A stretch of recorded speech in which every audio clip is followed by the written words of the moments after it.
Thank you for your patience, all of you. For those of you who celebrated Christmas, I hope you had a wonderful Christmas. Happy Hanukkah. And to everybody here, I know it's the middle of a holiday week, I understand. But I wish you all a very, very productive and happy New Year.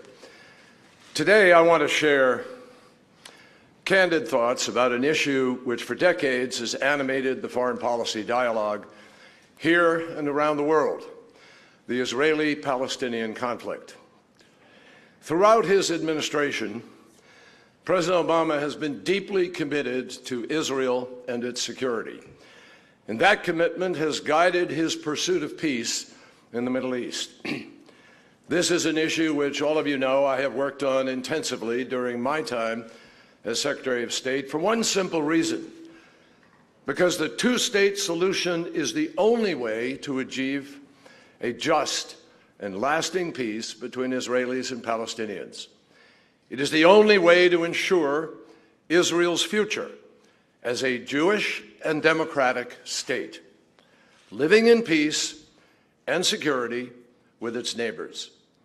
It is the only way to ensure a future of freedom and dignity for the Palestinian people, and it is an important way of advancing United States interests in the region. Now, I'd like to explain why that future is now in jeopardy and provide some context for why we could not, in good conscience, stand in the way of a resolution at the United Nations that makes clear that both sides must act now to preserve the possibility of peace. I'm also here to share my conviction that there is still a way forward if the responsible parties are willing to act. And I want to share practical suggestions for how to preserve and advance the prospects for the just and lasting peace that both sides deserve. So it is vital that we have an honest, clear-eyed conversation about the uncomfortable truths and difficult choices, because the alternative that is fast becoming the reality on the ground is in nobody's interest. Not the Israelis, not the Palestinians, not the region, and not the United States. Now, I want to stress that there is an important point here. My job, above all, is to defend the United States of America, to stand up for and defend our values and our interests in the world. And if we were to stand idly by and know that in doing so we are allowing a dangerous dynamic to take hold, which promises greater conflict and instability to a region in which we have vital interests, we would be derelict in our own responsibilities. Regrettably, some seem to believe that the U.S. friendship means the U.S. must accept any policy, regardless of our own interests, our own positions, our own words, our own principles, even after urging again and again that the policy must change. Friends need to tell each other the hard truths, and friendships require mutual respect. Israel's permanent representative to the United Nations, who does not support a two-state solution, said after the vote last week, quote, "It was to be expected that Israel's greatest ally would act in accordance with the values that we share and veto this resolution."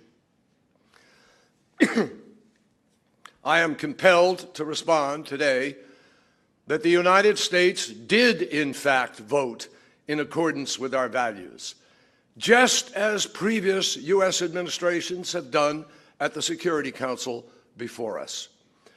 They fail to recognize that this friend, the United States of America, that has done more to support Israel than any other country, this friend that has blocked countless efforts to delegitimize Israel, cannot be true to our own values or even the stated democratic values of Israel. And we cannot properly defend and protect Israel if we allow a viable two-state solution to be destroyed before our own eyes. And that's the bottom line. The vote in the United Nations was about preserving the two-state solution. That's what we were standing up for. Israel's future as a Jewish and democratic state, living side by side in peace and security with its neighbors. That's what we are trying to preserve for our sake and for theirs. In fact, this administration has been Israel's greatest friend and supporter, with an absolutely unwavering commitment to advancing Israel's security and protecting its legitimacy. On this point, I want to be very clear. No American administration has done more for Israel's security than Barack Obama's. The Israeli Prime Minister himself has noted our, quote, unprecedented military intelligence cooperation. Our military exercises are more advanced than ever. Our assistance for Iron Dome has saved countless Israeli lives. We have consistently supported Israel's right to defend itself by itself, including during actions in Gaza that sparked great controversy. Time and again, we have demonstrated that we have Israel's back. We have strongly opposed boycotts, divestment campaigns, and sanctions targeting Israel in international fora, whenever and wherever its legitimacy was attacked, and we have fought for its inclusion across the UN system. In the midst of our own financial crisis and budget deficits, we repeatedly increased funding to support Israel. In fact, more than 1/2 of our entire global foreign military financing goes to Israel. And this fall, we concluded an historic $38 billion memorandum of understanding that exceeds any military assistance package the United States has provided to any country at any time. And that will invest in cutting-edge missile defense and sustain Israel's qualitative military edge for years to come. That's the measure of our support. This commitment to Israel's security is actually very personal for me. On my first trip to Israel as a young senator in 1986, I was captivated by a special country, one that I immediately admired and soon grew to love. Over the years, like so many others who are drawn to this extraordinary place, I have climbed Masada, swum in the Dead Sea, driven from one biblical city to another. I've also seen the dark side of Hezbollah's rocket storage facilities just across the border in Lebanon, walked through the exhibits of the hell of the Holocaust at Yad Vashem, stood on the Golan Heights, and piloted an Israeli jet over the tiny airspace of Israel, which would make anyone understand the importance of security to Israelis. Out of those experiences came a steadfast commitment to Israel's security that has never wavered for a single minute in my 28 years in the Senate or my 4 years as secretary. I've also often visited West Bank communities where I met Palestinians struggling for basic freedom and dignity amidst the occupation, passed by military checkpoints that can make even the most routine daily trips to work or school an ordeal, and heard from business leaders who could not get the permits that they needed to get their products to the market, and families who have struggled to secure permission just to travel for needed medical care. And I have witnessed firsthand the ravages of a conflict that has gone on for far too long. I've seen Israeli children in Sderot whose playgrounds had been hit by Katyusha rockets. I visited shelters next to schools in Kiryat Shimona. The kids had 15 seconds to get to after a warning siren went off. I've also seen the devastation of war in the Gaza Strip, where Palestinian girls in Ishbat Abed Rabo played in the rubble of a bombed-out building. No children, Israeli or Palestinian, should have to live like that. So despite the obvious difficulties that I understood when I became Secretary of State, I knew that I had to do everything in my power to help end this conflict. And I was grateful to be working for President Obama, who was prepared to take risks for peace and was deeply committed to that effort. Like previous U.S. administrations, we have committed our influence and our resources to trying to resolve the Arab-Israeli conflict because, yes, it would serve American interests to stabilize a volatile region and fulfill America's commitment to the survival, security, and well-being of an Israel at peace with its Arab neighbors. Despite our best efforts over the years, the two-state solution is now in serious jeopardy.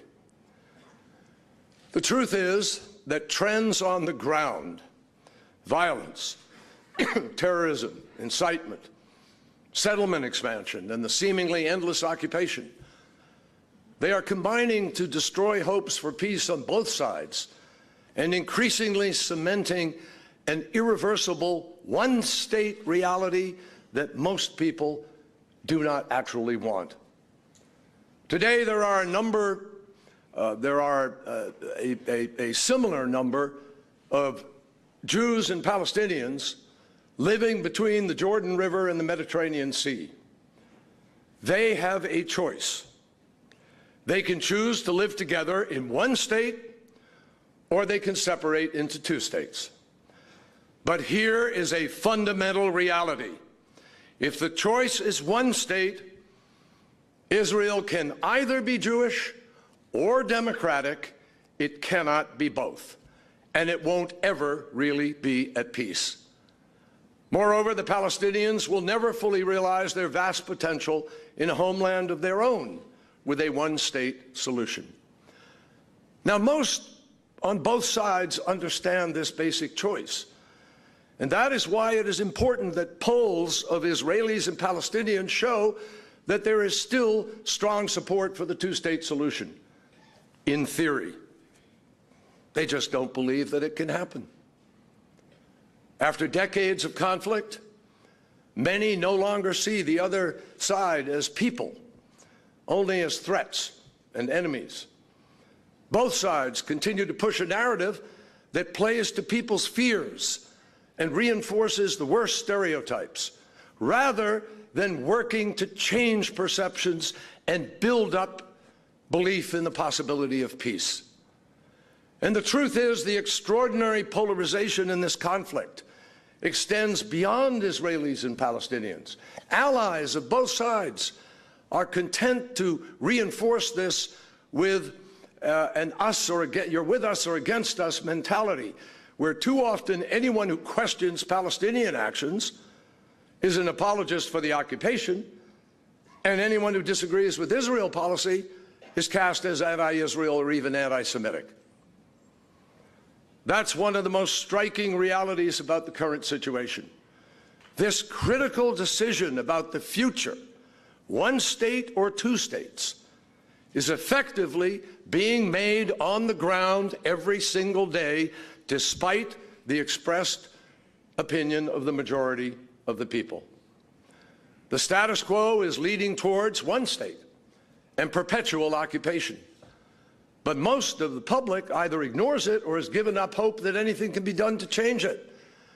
And with this passive resignation, the problem only gets worse, the risks get greater, and the choices are narrowed. This sense of hopelessness among Israelis is exacerbated by the continuing violence, terrorist attacks against civilians, and incitement, which are destroying belief in the possibility of peace. Let me say it again. There is absolutely no justification for terrorism, and there never will be. And the most recent wave of Palestinian violence has included hundreds of terrorist attacks in the past year, including stabbings, shootings, vehicular attacks, and bombings, many by individuals who have been radicalized by social media. Yet the murderers of innocents are still glorified on Fatah websites, including showing attackers next to Palestinian leaders following attacks. And despite statements by President Abbas and his party's leaders making clear their opposition to violence, too often they send a different message by failing to condemn specific terrorist attacks and naming public squares, streets, and schools after terrorists. President Obama and I have made it clear to the Palestinian leadership countless times, publicly and privately, that all incitement to violence must stop.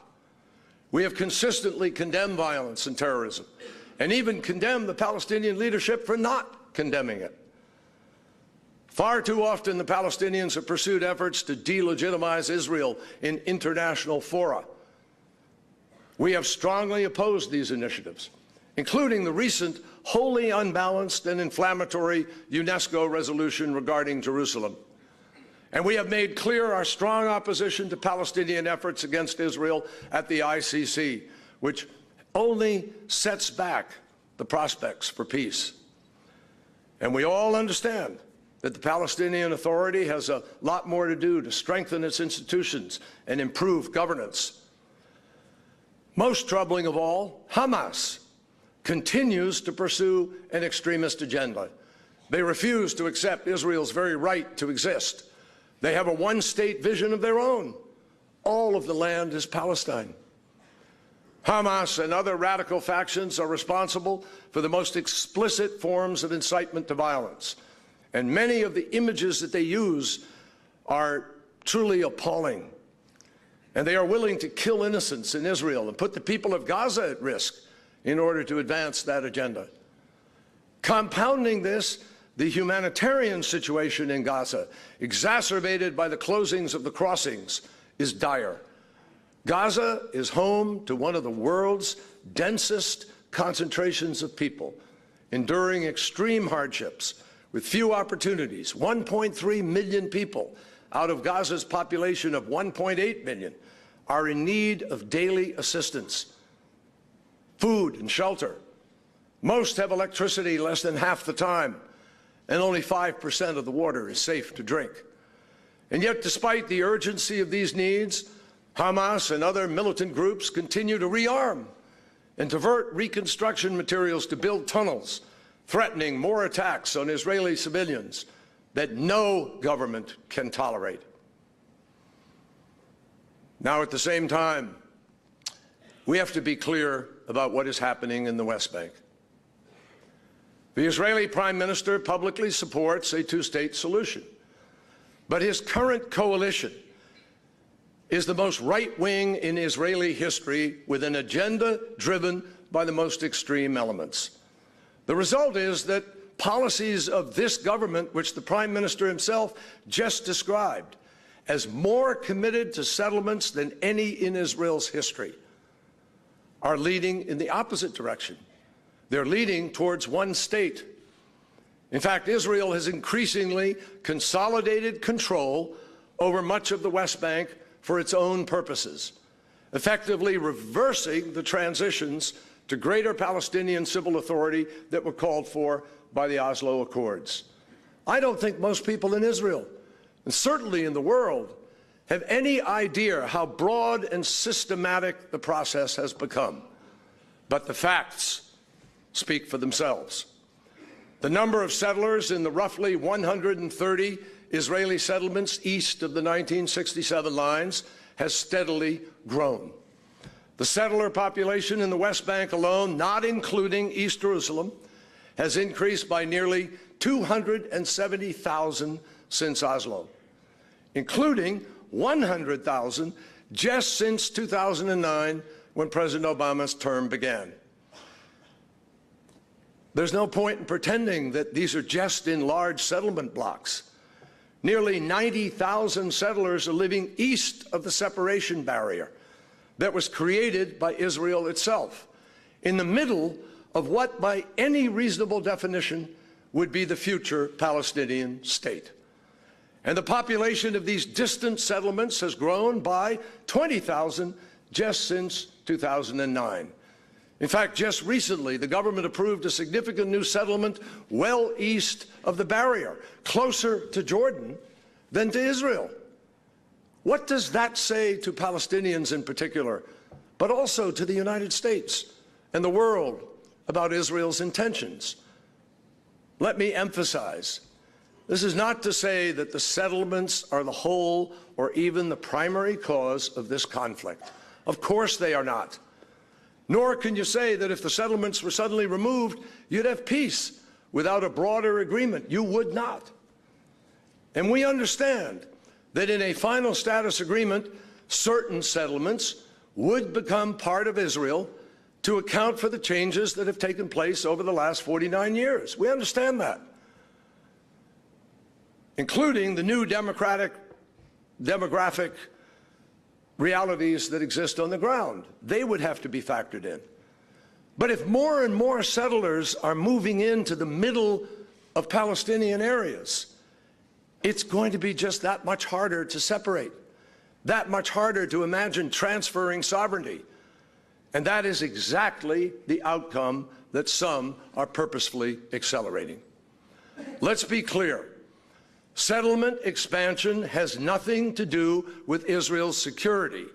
Many settlements actually increase the security burden on the Israeli Defense Forces. And leaders of the settler movement are motivated by ideological imperatives that entirely ignore legitimate Palestinian aspirations. Among the most troubling illustrations of this point has been the proliferation of settler outposts that are illegal under Israel's own laws. They're often located on private Palestinian land and strategically placed in locations that make two states impossible. There are over 100 of these outposts, and since 2011, nearly one-third of them have been or are being legalized, despite pledges by past Israeli governments to dismantle many of them.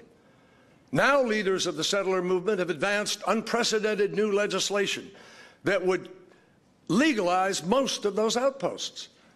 For the first time, it would apply Israeli domestic law to the West Bank rather than military law, which is a major step towards the process of annexation. When the law passed first reading in the Israeli parliament in the Knesset, one of the chief proponents said proudly, and I quote, "Today, the Israeli Knesset moved from heading towards establishing a Palestinian state towards Israeli sovereignty in Judea and Samaria." Even the Israeli Attorney General has said that the draft law is unconstitutional and a violation of international law. Now, you may hear from advocates that the settlements are not an obstacle to peace because the settlers who don't want to leave can just stay in Palestine, like the Arab Israelis who live in Israel.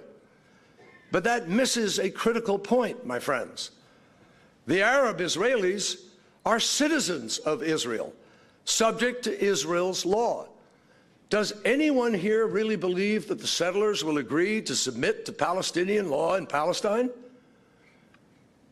Likewise, some supporters of the settlements argue that the settlers could just stay in their settlements and remain as Israeli citizens in their separate enclaves in the middle of Palestine, protected by the IDF.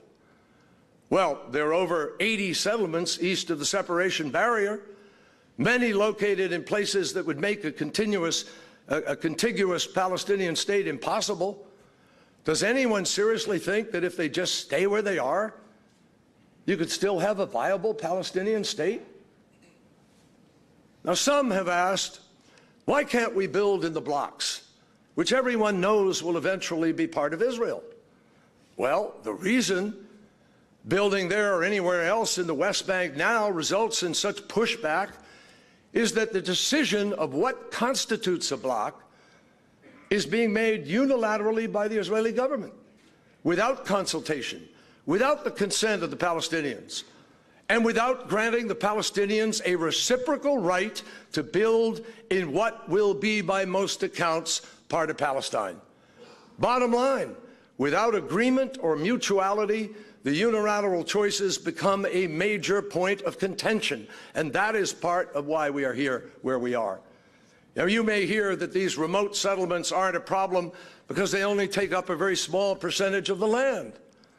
Well, again and again, we have made it clear, it's not just a question of the overall amount of land available in the West Bank. It's whether the land can be connected or is broken up into small parcels like the Swiss cheese that could never constitute a real state. The more outposts that are built, the more the settlements expand, the less possible it is to create a contiguous state. So in the end, a settlement is not just the land that it's on, It's also what the location does to the movement of people, what it does to the ability of a road to connect people, one community to another, what it does to the sense of statehood that is chipped away with each new construction. No one thinking seriously about peace can ignore the reality of what the settlements pose to that peace. But the problem obviously goes well beyond settlements. Trends indicate a comprehensive effort to take the West Bank land for Israel and prevent any Palestinian development there. Today, the 60% of the West Bank known as Area C, much of which was supposed to be transferred to Palestinian control long ago under the Oslo Accords, much of it is effectively off limits to Palestinian development. Most today has essentially been taken for exclusive use by Israel simply by unilaterally designating it as state land or including it within the jurisdiction of regional settlement councils. Israeli farms flourish in the Jordan River Valley, and Israeli resorts line the shores of the Dead Sea. A lot of people don't realize this. They line the shore of the Dead Sea where Palestinian development is not allowed. In fact, almost no private Palestinian building is approved in Area C at all. Only one permit was issued by Israel in all of 2014 and 2015, while approvals for hundreds of settlement units were advanced during that same period. Moreover, Palestinian structures in Area C that do not have a permit from the Israeli military are potentially subject to demolition, and they are currently being demolished at an historically high rate. Over 1,300 Palestinians, including over 600 children, have been displaced by demolitions in 2016 alone, more than any previous year. So the settler agenda is defining the future of Israel, and their stated purpose is clear. They believe in one state, Greater Israel. In fact, one prominent minister who heads a pro-settler party declared just after the U.S. election, and I quote, "The era of the two-state solution is over," end quote. And many other coalition ministers publicly reject a Palestinian state. And they are increasingly getting their way, with plans for hundreds of new units in East Jerusalem recently announced, and talk of a major new settlement building effort in the West Bank to follow. So why are we so concerned? Why does this matter? Well, ask yourselves these questions. What happens if that agenda succeeds? Where does that lead? There are currently about 2.75 million Palestinians living under military occupation in the West Bank, most of them in areas A and B, 40% of the West Bank, where they have limited autonomy. They are restricted in their daily movements by a web of checkpoints and unable to travel into or out of the West Bank without a permit from the Israelis. So if there is only one state, you would have millions of Palestinians permanently living in segregated enclaves in the middle of the West Bank, with no real political rights, separate legal education and transportation systems, vast income disparities, under a permanent military occupation that deprives them of the most basic freedoms. Separate and unequal is what you would have. And nobody can explain how that works. Would an Israeli accept living that way? Would an American accept living that way? Will the world accept it?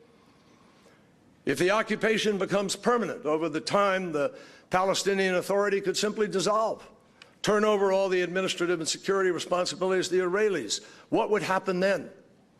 Who would administer the schools and hospitals, and on what basis?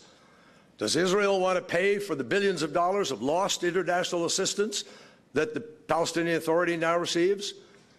Would the Israeli Defense Force police the streets of every single Palestinian city and town?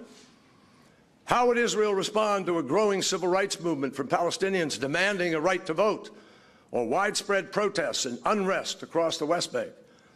How does Israel reconcile a permanent occupation with its democratic ideals? How does the U.S. continue to defend that and still live up to our own democratic ideals? Nobody has ever provided good answers to those questions because there aren't any. And there would be an increasing risk of more intense violence between Palestinians and settlers, and complete despair among Palestinians that would create very fertile ground for extremists. With all the external threats that Israel faces today, which we are very cognizant of and working with them to deal with, does it really want an intensifying conflict in the West Bank? How does that help Israel's security? How does that help the region? The answer is it doesn't, which is precisely why so many senior Israeli military and intelligence leaders, past and present, believe the two-state solution is the only real answer for Israel's long-term security. Now, one thing we do know: if Israel goes down the one-state path, it will never have true peace with the rest of the Arab world. And I can say that with certainty. The Arab countries have made clear that they will not make peace with Israel without resolving the Israeli-Palestinian conflict. That's not where their loyalties lie. That's not where their politics are. But there is something new here. Common interests in countering Iran's destabilizing activities, in fighting extremists, as well as diversifying their economies, have created real possibilities for something different if Israel takes advantage of the opportunities for peace. I have spent a great deal of time with key Arab leaders exploring this, and there is no doubt that they are prepared to have a fundamentally different relationship with Israel. That was stated in the Arab Peace Initiative years ago. And in all my recent conversations, Arab leaders have confirmed their readiness in the context of Israeli-Palestinian peace, not just to normalize relations, but to work openly on securing that peace with significant regional security cooperation. It's waiting. It's right there.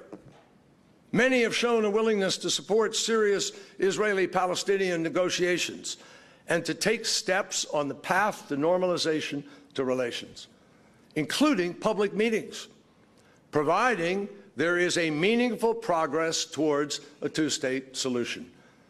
My friends, that is a real opportunity that we should not allow to be missed. And that raises one final question. Is ours the generation that gives up on the dream of a Jewish democratic state of Israel living in peace and security with its neighbors? Because that is really what is at stake. Now, that is what informed our vote at the Security Council last week: the need to preserve the two-state solution. And both sides in this conflict must take responsibility to do that. We have repeatedly and emphatically stressed to the Palestinians that all incitement to violence must stop. We have consistently condemned all violence and terrorism, and we have strongly opposed unilateral efforts to delegitimize Israel in international fora. We've made countless public and private exhortations to the Israelis to stop the march of settlements. In literally hundreds of conversations with Prime Minister Netanyahu, I have made clear that continued settlement activity would only increase pressure for an international response. We have all known for some time that the Palestinians were intent on moving forward in the UN with a settlements resolution. And I advised Prime Minister repeatedly that further settlement activity only invited UN action. Yet the settlement activity just increased, including advancing the unprecedented legislation to legalize settler outposts that the Prime Minister himself reportedly warned could expose Israel to action at the Security Council and even international prosecution before deciding to support it. In the end, we could not, in good conscience, protect the most extreme elements of the settler movement as it tries to destroy the two-state solution. We could not, in good conscience, turn a blind eye to Palestinian actions that fan hatred and violence. It is not in U.S. interest to help anyone on either side create a unitary state. And we may not be able to stop them, but we cannot be expected to defend them. And it is certainly not the role of any country to vote against its own policies. That is why we decided not to block the UN resolution that makes clear both sides have to take steps to save the two-state solution while there is still time. And we did not take this decision lightly. The Obama administration has always defended Israel against any effort at the UN and any international fora or biased and one-sided resolutions that seek to undermine its legitimacy or security. And that has not changed. Didn't change with this vote. But remember, it's important to note that every United States administration, Republican and Democratic, has opposed settlements as contrary to the prospects for peace. And action at the UN Security Council is far from unprecedented. In fact, previous administrations of both political parties have allowed resolutions that were critical of Israel to pass, including on settlements. On dozens of occasions under George W. Bush alone, the Council passed 6 resolutions that Israel opposed, including one that endorsed a plan calling for a complete freeze on settlements, including natural growth. Let me read you the lead paragraph from a New York Times story dated December 23rd. I quote, "With the United States abstaining, the Security Council adopted a resolution today strongly deploring Israel's handling of the disturbances in the occupied territories, which the resolution defined as including Jerusalem. All of the 14 other Security Council members voted in favor." My friends, that story was not written last week. It was written December 23rd, 1987, 26 years to the day that we voted last week when Ronald Reagan was president. Yet, despite growing pressure, the Obama administration held a strong line against UN action, any UN action. We were the only administration since 1967 that had not allowed any resolution to pass that Israel opposed. In fact, the only time in 8 years the Obama administration exercised its veto at the United Nations was against a one-sided settlements resolution in 2011. And that resolution did not mention incitement or violence. Now let's look at what's happened since then. Since then, there have been over 30,000 settlement units advanced through some stage of the planning process. That's right, over 30,000 settlement units advanced, notwithstanding the positions of the United States and other countries.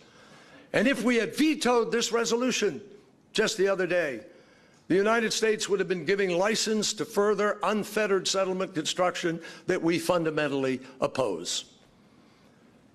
So we reject the criticism that this vote abandons Israel. On the contrary, it is not this resolution that is isolating Israel. It is the permanent policy of settlement construction that risks making peace impossible. And virtually every country in the world other than Israel opposes settlements. That includes many of the friends of Israel, including the United Kingdom, France, Russia, all of whom voted in favor of the settlements resolution in 2011 that we vetoed, and again this year, along with every other member of the Council. In fact, this resolution simply reaffirms statements made by the Security Council on the legality of settlements over several decades. It does not break new ground. In 1978, the State Department legal advisor advised the Congress of his conclusion that Israel's government, the Israeli government's program of establishing civilian settlements in the occupied territory is inconsistent with international law. And we see no change since then to affect that fundamental conclusion. Now, you may have heard that some criticize this resolution for calling East Jerusalem occupied territory. But to be clear, there was absolutely nothing new in last week's resolution on that issue. It was one of a long line of Security Council resolutions that included East Jerusalem as part of the territories occupied by Israel in 1967, and that includes resolutions passed by the Security Council under President Reagan and President George H.W. Bush. And remember that every U.S. administration since 1967, along with the entire international community, has recognized East Jerusalem as among the territories that Israel occupied in the Six-Day War. Now, I want to stress this point. We fully respect Israel's profound historic and religious ties to the city and to its holy sites. We've never questioned that. This resolution in no manner prejudges the outcome of permanent status negotiations on East Jerusalem, which must, of course, reflect those historic ties and the realities on the ground. That's our position. We still support it. We also strongly reject the notion that somehow the United States was the driving force behind this resolution. The Egyptians and Palestinians had long made clear to all of us, to all of the international community, their intention to bring a resolution to a vote before the end of the year. And we communicated that to the Israelis, and they knew it anyway. The United States did not draft or originate this resolution, nor did we put it forward. It was drafted by Egypt. It was drafted and, I think, introduced by Egypt, which is one of Israel's closest friends in the region, in coordination with the Palestinians and others.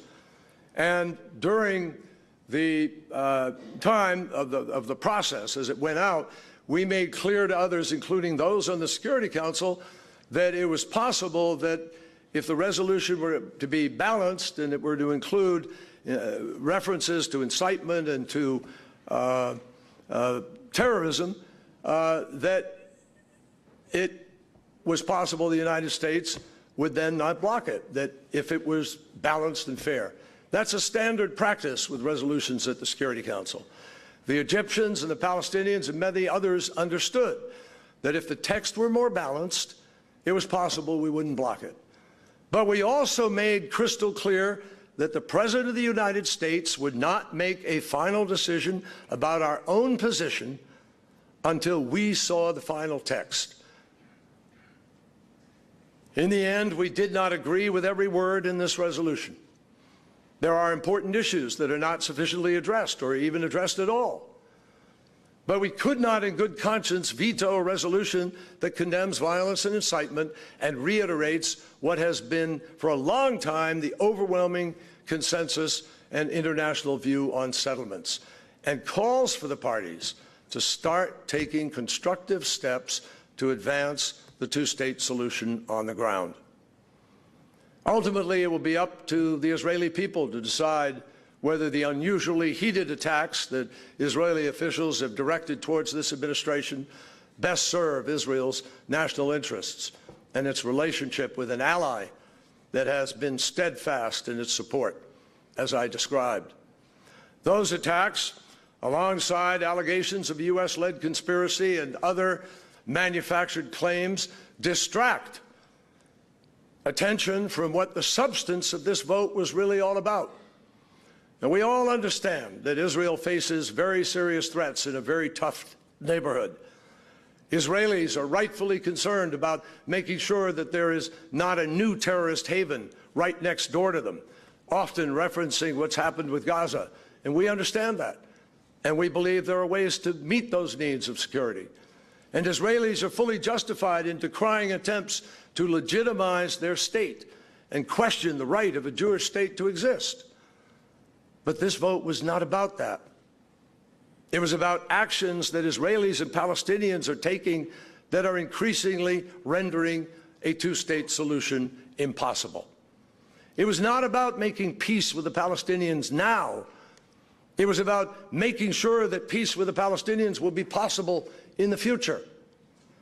Now, we all understand that Israel faces extraordinarily serious threats in a very tough neighborhood. And Israelis are very correct in making sure that there's not a terrorist haven right on their border. But this vote, I can't emphasize it enough, is not about the possibility of arriving at an agreement that's going to resolve that overnight or in 1 year or 2 years. This is about a longer process. This is about how we make peace with the Palestinians in the future, but preserve the capacity to do so. So how do we get there? How do we get there to that peace?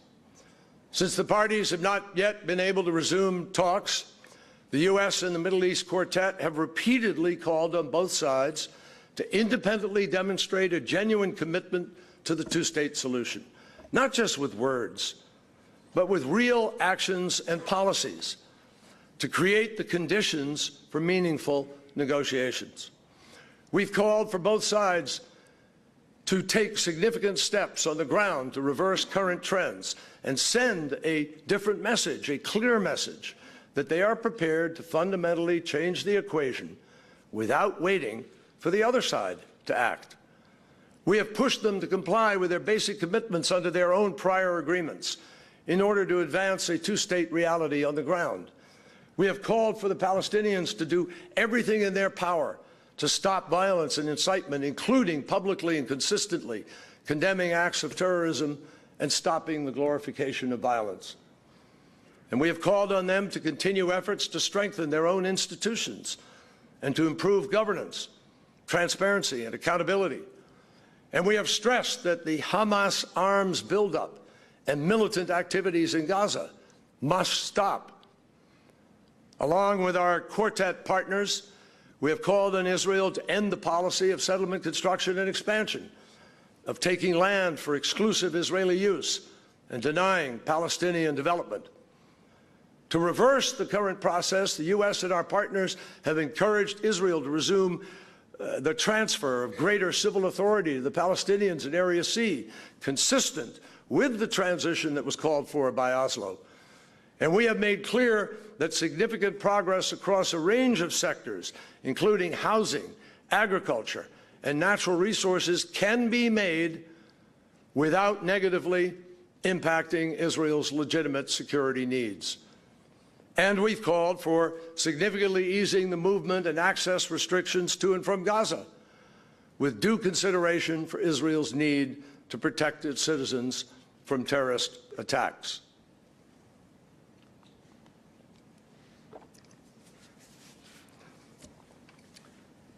So let me stress here again, none of the steps that I just talked about would negatively impact Israel's security. Let me also emphasize, this is not about offering limited economic measures that perpetuate the status quo. We're talking about significant steps that would signal real progress towards creating two states. That's the bottom line. If we're serious about the two-state solution, it's time to start implementing it now. Advancing the process of separation now in a serious way could make a significant difference in saving the two-state solution and in building confidence in the citizens of both sides that peace is indeed possible. And much progress can be made in advance of negotiations that can lay the foundation for negotiations, as contemplated by the Oslo process. In fact, these steps will help create the conditions for successful talks. Now, in the end, we all understand that a final status agreement can only be achieved through direct negotiations between the parties. We've said that again and again. We cannot impose the peace. There are other countries in the UN who believe it is our job to dictate the terms of a solution in the Security Council. Others want us to simply recognize a Palestinian state, absent an agreement. But I want to make clear today, these are not the choices that we will make.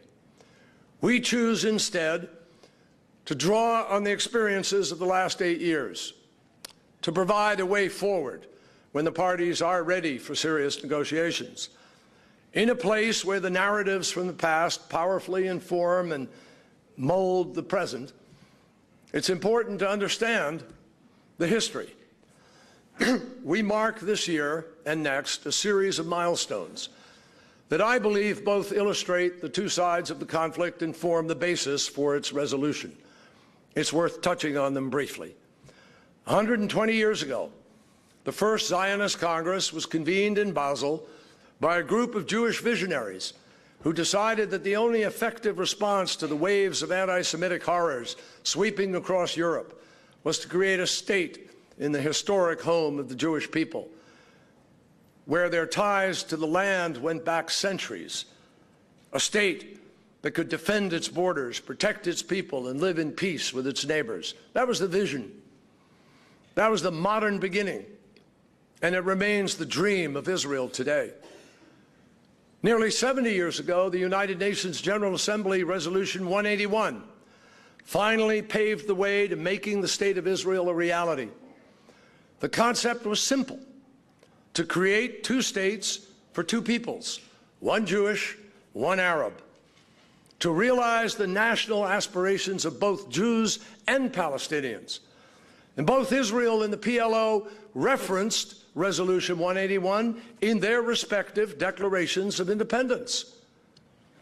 The United States recognized Israel 7 minutes after its creation, but the Palestinians and the Arab world did not. And from its birth, Israel had to fight for its life. Palestinians also suffered terribly in the 1948 war, including many who had lived for generations in a land that had long been their home too. When Israel celebrates its 70th anniversary in 2018, the Palestinians will mark a very different anniversary, 70 years since what they call the Nakba, or catastrophe. Next year will also mark 50 years since the end of the Six-Day War, when Israel again fought for its survival. And Palestinians will again mark just the opposite, 50 years of military occupation. Both sides have accepted UN Security Council Resolution 242, which called for the withdrawal of Israel from territory that it occupied in 1967 in return for peace and secure borders as the basis for ending the conflict. It has been more than 20 years since Israel and the PLO signed their first agreement, the Oslo Accords, and the PLO formally recognized Israel. Both sides committed to a plan to transition much of the West Bank and Gaza to Palestinian control during permanent status negotiations that would put an end to their conflict. Unfortunately, neither the transition nor the final agreement came about, and both sides bear responsibility for that. Finally, some 15 years ago, King Abdullah of Saudi Arabia came out with a historic Arab peace initiative, which offered fully normalized relations with Israel when it made peace. An enormous opportunity then and now, which has never been fully embraced. That history was critical to our approach to trying to find a way to resolve the conflict. And based on my experience with both sides over the last 4 years, including the 9 months of formal negotiations, the core issues can be resolved if there is leadership on both sides committed to finding a solution. In the end, I believe the negotiations did not fail because the gaps were too wide, but because the level of trust was too low. Both sides were concerned that any concessions would not be reciprocated and would come at too great a political cost. And the deep public skepticism only made it more difficult for them to be able to take risks. In the countless hours that we spent working on a detailed framework, we worked through numerous formulations and developed specific bridging proposals. And we came away with a clear understanding of the fundamental needs of both sides. In the past 2.5 years, I have tested ideas with regional and international stakeholders, including our quartet partners. And I believe what has emerged from all of that is a broad consensus on balanced principles that would satisfy the core needs of both sides. President Clinton deserves great credit for laying out extensive parameters designed to bridge gaps in advanced final status negotiations 16 years ago. Today, with mistrust too high to even start talks, we're at the opposite end of the spectrum. Neither side is willing to even risk acknowledging the other's bottom line. And more negotiations that do not produce progress will only reinforce the worst fears. Now, everyone understands that negotiations would be complex and difficult, and nobody can be expected to agree on the final result in advance. But if the parties could at least demonstrate that they understand the other side's most basic needs and are potentially willing to meet them if theirs are also met at the end of comprehensive negotiations, perhaps then enough trust could be established to enable a meaningful progress to begin.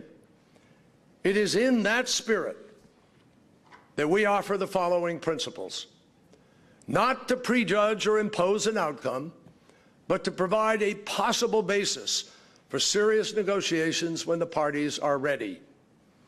Now, individual countries may have more detailed policies on these issues, as we do, by the way.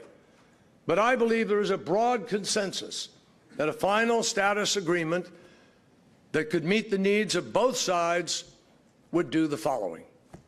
Principle number one: provide for secure and recognized international borders between Israel and a viable and contiguous Palestine, negotiated based on the 1967 lines with mutually agreed equivalent swaps.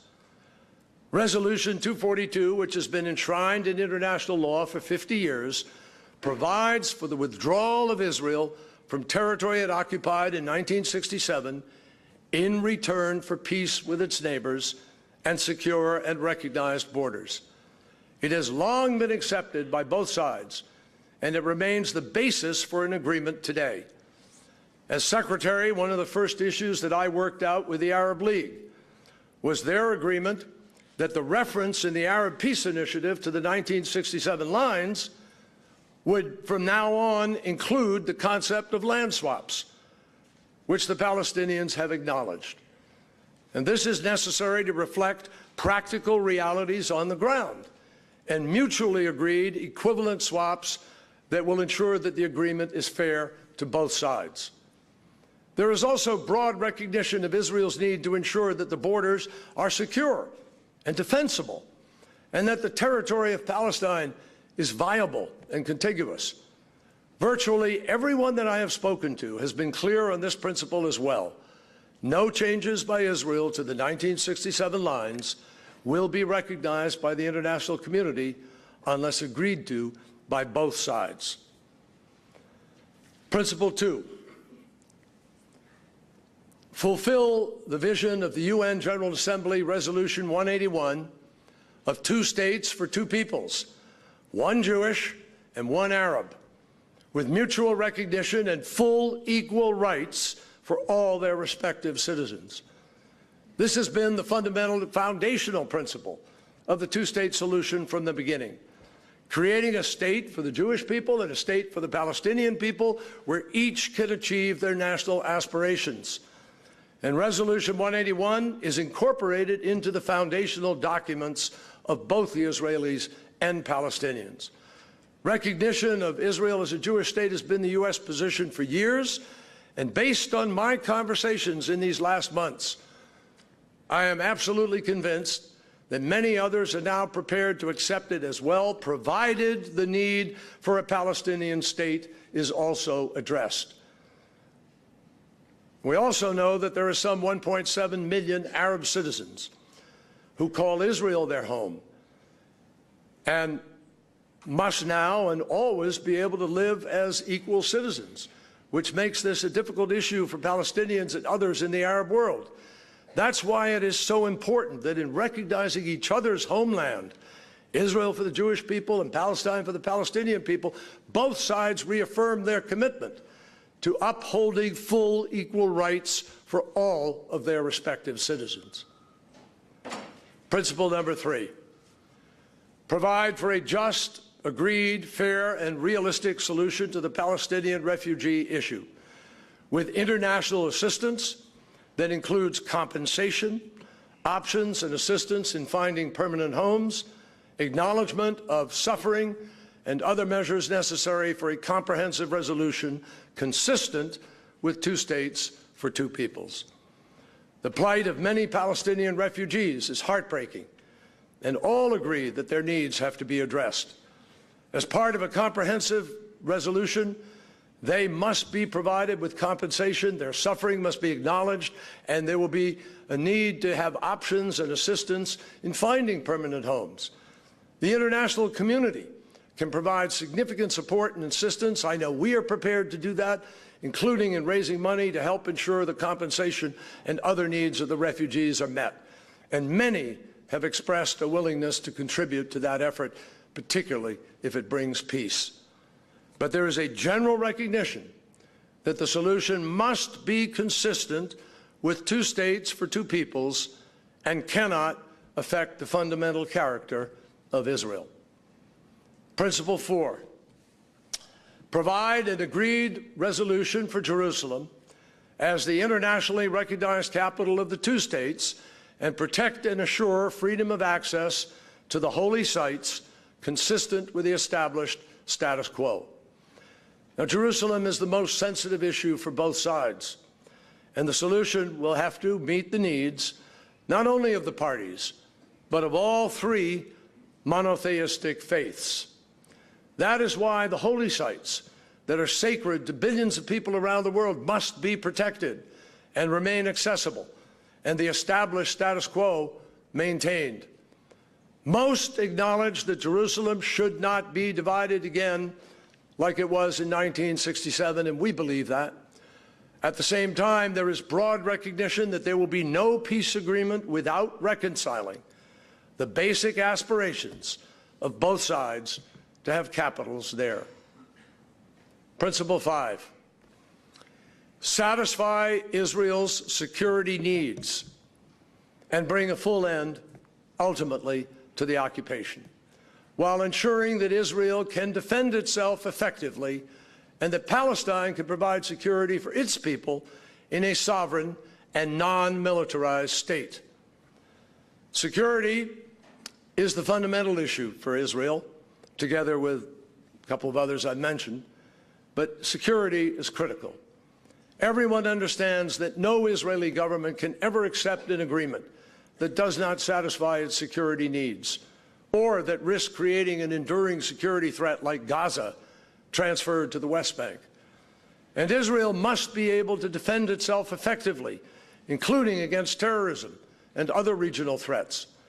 In fact, there is a real willingness by Egypt, Jordan, and others to work together with Israel on meeting key security challenges.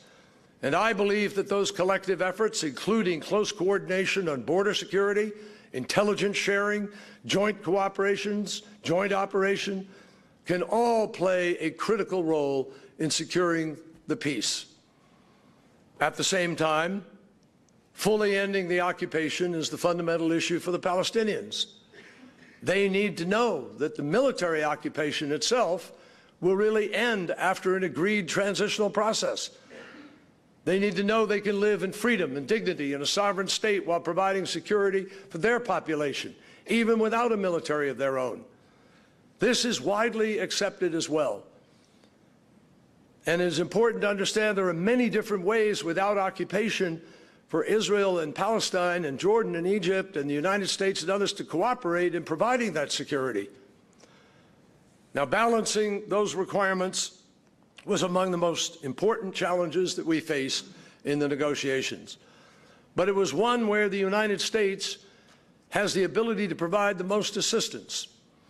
And that is why a team that was led by General John Allen, who is here, for whom I am very grateful for his many hours of effort, along with, he is one of our foremost military minds, and dozens of experts from the Department of Defense and other agencies, all of them engaged extensively with the Israeli Defense Force on trying to find solutions that could help Israel address its legitimate security needs. They developed innovative approaches to creating unprecedented, multi-layered border security, enhancing Palestinian capacity, enabling Israel to retain the ability to address threats by itself, even when the occupation had ended. General Allen and his team were not suggesting one particular outcome or one particular timeline, nor were they suggesting that technology alone would resolve these problems. They were simply working on ways to support whatever the negotiators agreed to. And they did some very impressive work that gives me total confidence that Israel's security requirements can be met. Principle 6. End the conflict and all outstanding claims, enabling normalized relations and enhanced regional security for all, as envisaged by the Arab Peace Initiative. It is essential for both sides that the final status agreement resolves all the outstanding issues and finally brings closure to this conflict so that everyone can move ahead to a new era of peaceful coexistence and cooperation. For Israel, this must also bring broader peace with all of its Arab neighbors. That is the fundamental promise of the Arab Peace Initiative, which key Arab leaders have affirmed in these most recent days. The Arab Peace Initiative also envisions enhanced security for all of the region. It envisages Israel being a partner in those efforts when peace is made. This is the area where Israel and the Arab world are looking at perhaps the greatest moment of potential transformation in the Middle East since Israel's creation in 1948. The Arab world faces its own set of security challenges. With Israeli-Palestinian peace, Israel, the United States, Jordan, Egypt, together with the GCC countries, would be ready and willing to define a new security partnership for the region that would be absolutely groundbreaking. So, ladies and gentlemen, that's why it is vital that we all work to keep open the possibility of peace, that we not lose hope in the two-state solution, no matter how difficult it may seem, because there really is no viable alternative. Now, we all know that a speech alone won't produce peace. But based on over 30 years of experience and the lessons from the past 4 years, I have suggested, I believe, and President Obama has signed on to and believes in, a path that the parties could take. Realistic steps on the ground now, consistent with the parties' own prior commitments, that will begin the process of separating into two states, a political horizon to work towards, to create the conditions for a successful final status talk, and a basis for negotiations that the parties could accept to demonstrate that they are serious about making peace. We can only encourage them to take this path. We cannot walk down it for them. But if they take these steps, peace would bring extraordinary benefits in enhancing the security and the stability and the prosperity of Israelis, Palestinians, all of the nations of the region. The Palestinian economy has amazing potential in the context of independence, with major private sector investment possibilities and a talented, hungry, eager to work young workforce. Israel's economy could enjoy unprecedented growth as it becomes a regional economic powerhouse, taking advantage of the unparalleled culture of innovation and trading opportunities with new Arab partners. Meanwhile, security challenges could be addressed by an entirely new security arrangement in which Israel cooperates openly with key Arab states. That is the future that everybody should be working for.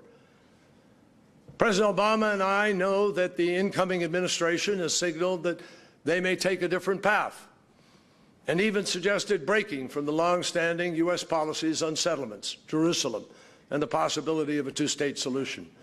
That is for them to decide. That's how we work. But we cannot, in good conscience, do nothing and say nothing when we see the hope of peace slipping away. This is a time to stand up for what is right. We have long known what two states living side by side in peace and security looks like. We should not be afraid to say so. Now, I really began to reflect on what we have learned and the way ahead when I recently joined President Obama in Jerusalem for the state funeral for Shimon Peres. Shimon was one of the founding fathers of Israel who became one of the world's great elder statesmen. A beautiful man. I was proud to call him my friend, and I know that President Obama was as well. And I remembered the first time that I saw Shimon in person, standing on the White House lawn for the signing of the historic Oslo Accords. And I thought about the last time at an intimate, one-on-one Shabbat dinner, just a few months before he died, when we toasted together to the future of Israel and to the peace that he still so passionately believed in for his people. He summed it up simply and eloquently as only Shimon could. Quote, "The original mandate gave the Palestinians 48%. Now it's down to 22%. I think 78% is enough for us." As we laid Shimon to rest that day, many of us couldn't help but wonder if peace between Israelis and Palestinians might also be buried along with one of its most eloquent champions. We cannot let that happen. There is simply too much at stake for future generations of Israelis and Palestinians to give in to pessimism, especially when peace is in fact still possible. We must not lose hope in the possibility of peace. We must not give in to those who say what is now must always be, that there is no chance for a better future. It is up to Israelis and Palestinians to make the difficult choices for peace, but we can all help. And for the sake of future generations of Israelis and Palestinians, for all the people of the region, for the United States, for all those around the world who have prayed for and worked for peace for generations, let's hope that we are all prepared, and particularly Israelis and Palestinians, to make those choices now. Thank you very much.